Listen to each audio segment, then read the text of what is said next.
Ito po ang office ng Livix. Try natin ang product nito. Wow. Ito po.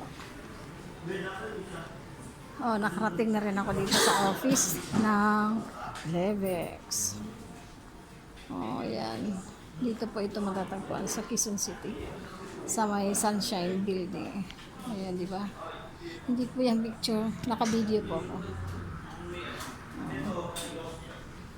Yan, yung office nila. Pure organic. Yan po ang product. Ito po sa may Sunshine Building, Quezon City. Yan. Narating ko rin. Yan, pagpasok mo sa office, ito po ang ating makikita.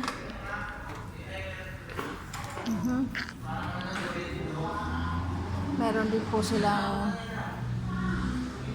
tinatawag na pangkabuhayan showcase. Yan. Kaya pag nag-Livix ka, hindi ka lang yayaman, nagiging business-minded ka pa. So, ito po, dito po ito sa katagpuan sa Sunshine Building, Quezon City. Yan po ang office.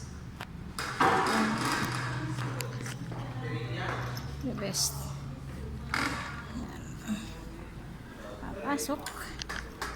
Yan. Organic po yan. Alkaline base po siya na berries. Ibig sabihin, hindi po siya matamis. So, good for the ano yan siya sa mga diabetic. Okay. Ano talaga siya. Advisable. Yan, kasama ko sa ano. Yan, thank you po sa panonood and God bless.